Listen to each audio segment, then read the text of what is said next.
Como é que anda a sua cabeça, hein? Como é que anda a sua cabeça em termos de saúde mental, do ponto de vista psicológico? Você acha que você está bem? Se a resposta for não, tá tudo bem. Muita gente tá com dificuldade, tá com problema. E agora em setembro, no dia 10, a gente tem uma data que é muito importante, que a gente precisa olhar para essa questão, que é o chamado Setembro Amarelo, e onde é feita uma campanha nacional de prevenção ao suicídio. Estou com o doutor Arthur Danilo aqui comigo. Tudo bem, doutor? Tudo bem, Ciane? Tudo ótimo, obrigado. Psiquiatra. Já está bastante acostumado a lidar com esse tipo de assunto que é muito pesado, né, doutor? É um tabu muito grande ainda falar em suicídio, né? E antes da gente trazer números aqui e tentar discutir um pouco esse assunto, explica pra gente o que é o Setembro Amarelo, né? É uma campanha que surgiu justamente porque os números começaram a piorar, foi algo que serviu para realmente ser um chacoalhão para as pessoas justamente não enxergarem isso como um tabu e falar isso precisa ser dito, precisa ser exposto? Com certeza é um chamado para que as pessoas comecem a falar mais sobre o assunto. É um assunto pesado, é um assunto difícil, mas que precisa sim ser falado para que as pessoas consigam procurar ajuda antes, né? Porque o mais difícil, quando a gente vai falar de saúde mental, é as pessoas reconhecerem que elas possam estar se sentindo em uma necessidade de ter ajuda, pedir ajuda, ou alguém reconhecer que a pessoa pode estar precisando de ajuda e falar, olha, eu percebo que você está precisando de ajuda, então quem sabe posso te ajudar a levar para assistência. Então, o Setembro Amarelo veio como uma campanha nacional da Associação Brasileira de Psiquiatria, com um enfoque justamente de trazer atenção para o tema, no sentido de sensibilizar. Olha, é importante falar sobre saúde mental, é importante procurar ajuda. A gente não precisa ser especialista para saber resolver tudo, mas a gente pode ajudar a pessoa que está do nosso lado a se sensibilizar sobre a importância de procurar ajuda e assim por diante. E muitas vezes, se você está vendo que alguém precisa de ajuda, a gente também precisa ter essa sensibilidade de ir lá e perguntar e tentar, né, ajudar, porque infelizmente ainda tem muita gente que tem muito preconceito, né, em assumir que está precisando dessa ajuda, né, que fala, poxa, não sou louco. A gente ainda ouve muita gente dizendo com uma certa ignorância, uma grande ignorância na verdade, que se eu for ao psiquiatra eu tô maluco, não preciso tomar remédio porque eu não sou doido, quando na verdade tá todo mundo com problema. Depois da pandemia, esses quadros eles ficaram muito mais intensificados, né, doutor? Então, é muito aquela coisa da pessoa sentir que tá precisando de ajuda, mas quem tá por perto também identificar e tentar ajudar, né? Exato, e a pessoa se permitir ter ajuda, né? Quando o nosso fígado não funciona bem, a gente vai procurar o médico. Quando o nosso coração não tá bem, a gente vai lá e toma um antihipertensivo se a gente tiver com uma pressão alta. Por que não com a mente? A mente é um órgão que está ali dentro do cérebro tão importantemente como qualquer outro órgão, né? E precisa ter ajuda quando precisa, né? E se não estiver funcionando bem, mais Qual nada o vai problema? funcionar, né? Exatamente. Exato. Então é aquela coisa, toma um remedinho para dor de cabeça só para combater aquela dor de cabeça, né? Então, se você eventualmente, isso aqui não é uma apologia, ninguém toma remédio, tá, gente? Mas assim, se um médico diz que você está precisando naquele momento para melhorar algum quadro, por que não, né? Então eu acho muito importante a gente olhar também para os casos de pessoas que são conhecidas, não que sejam referência, mas quando a gente abre Instagram, as redes sociais ali, a gente acha que a vida de todo mundo é perfeita e que só a gente sofre com isso, não é verdade, né? Então, a gente tem o caso da Giovanna Eubank, por exemplo, que é uma atriz das mais consagradas, todo mundo sabe quem ela é, e ela falou nessa semana, né, que deu um sumiço das redes sociais porque ela já há muitos anos está sofrendo com vários episódios de ansiedade, de burnout, que é o esgotamento profissional, né? Então você já não consegue mais de fato trabalhar, porque você está com uma situação muito pesada, ela teve inclusive internações hospitalares por causa desse problema, é algo de fato muito, muito, muito sério, e ela fala muito sobre também a importância da gente ter justamente isso que a gente está falando, esse acompanhamento profissional, essa rede de suporte. Então, quando a gente vê pessoas conhecidas, famosas da mídia assumindo, entre aspas, porque não é um assumir como se fosse algo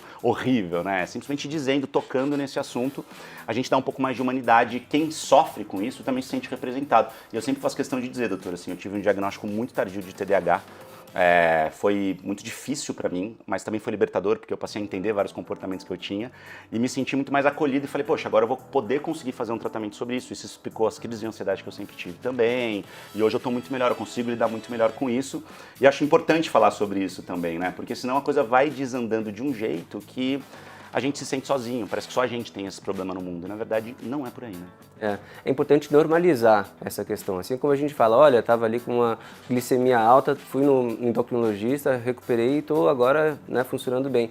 né, se precisar de ajuda, né, pô, quem passa pela oportunidade de passar por um especialista em saúde mental e é transformado por isso, sente e assim, vira realmente até um defensor incrível, né? Então, por que não as pessoas enfrentarem essa barreira que eu entendo que existe ainda por conta do estigma em saúde mental, mas realmente ultrapassar essa barreira e procurar de fato ajuda. Queria colocar os números aqui, a nossa produção fez 2 artes aqui com os principais números. Primeiro a gente olhando mais para o mundo, né?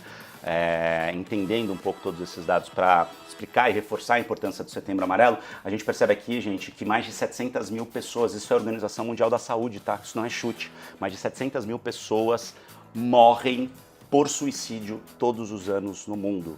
700 mil pessoas, é a população de uma cidade bastante grande.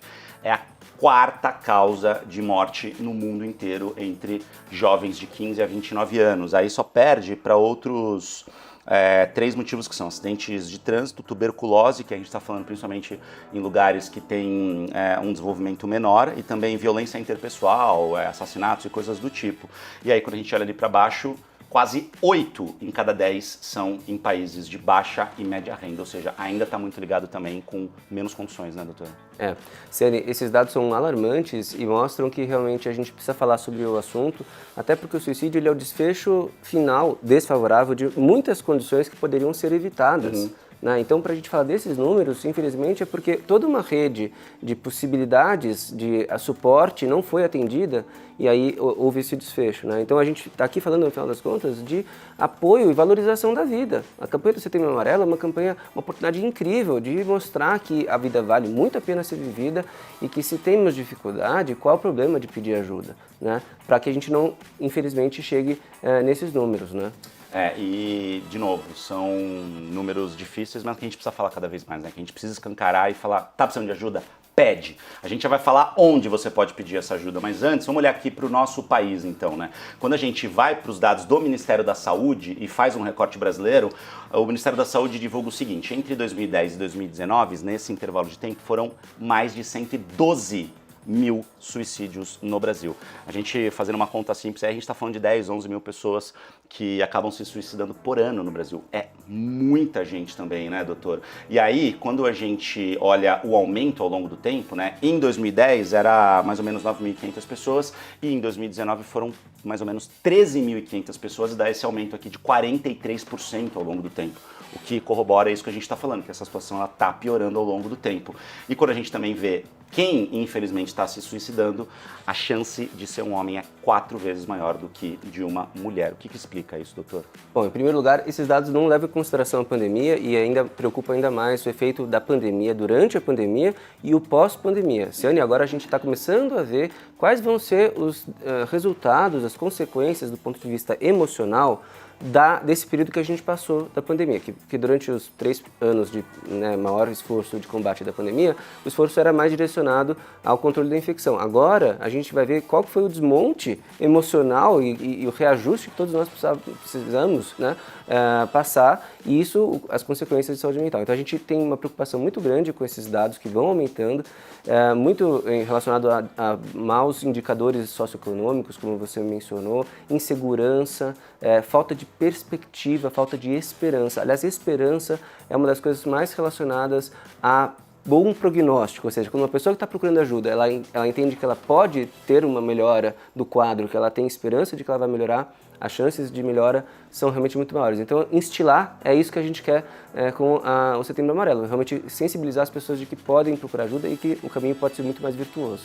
Doutor, sempre que eu falo, quando eu tenho de repente um episódio de ansiedade ou qualquer coisa do tipo que é muito comum, acontece hoje em dia cada vez mais, a gente precisa naturalizar e falar, opa, aqui é um sinal de que eu preciso mudar alguma coisa, porque isso nunca acontece à toa, né? É o teu corpo te avisando, opa, olha só, você precisa olhar para algumas questões aqui, vamos cuidar, vamos tratar. Graças a Deus eu tenho uma condição que eu posso ir ao médico, que eu posso pagar uma consulta, que eu posso pagar um medicamento se eu precisar tomar esse medicamento. Quem não tem, faz o quê? O serviço público, ele atende essas pessoas? Atende sim, o SUS, que é o Sistema Único de Saúde brasileiro, é uma referência no Brasil inteiro. Tem problemas de financiamento? Tem, mas ele tem a sua estrutura regionalizada. Então, como é que funciona? Dentro de um perímetro de onde cada pessoa mora, a pessoa tem acesso a um posto de saúde. Esse posto de saúde tem médico E pode não ser um especialista em saúde mental, mas ele consegue fazer essa primeira triagem e ele consegue verificar se ele já consegue endereçar, porque boa parte das queixas relacionadas à saúde mental não vão precisar do psiquiatra em si. Vão ser queixas que são mais iniciais. Quanto mais precoces, mais iniciais, mais capaz é a pessoa de conseguir já fornecer um suporte. Se ele não consegue, ele pode pedir ajuda para uma equipe de retaguarda, vamos dizer assim, num nível de cuidado um pouco mais abrangente nos CAPs, Centros de Atenção Psicossocial no SUS. Então, é com certeza possível ter assistência no SUS ou nos hospitais de escola, enfim, tem muitos lugares possíveis de atendimento. E muitas vezes só de ser ouvido já ajuda, né, doutor? E aí você pode ligar no 188, que é o telefone do CVV, do Centro de Valorização à Vida, que também pode dar uma força, pode ajudar. Praticamente todo mundo tem um celular na mão hoje em dia, né? Então a gente consegue, pelo menos esse primeiro atendimento e buscar informação e pedir ajuda. Isso é o mais importante. Doutor, obrigado. Eu que agradeço a oportunidade de falar sobre esse tema tão importante e sensibilizar as pessoas de que não tem problema pedir ajuda, é a solução.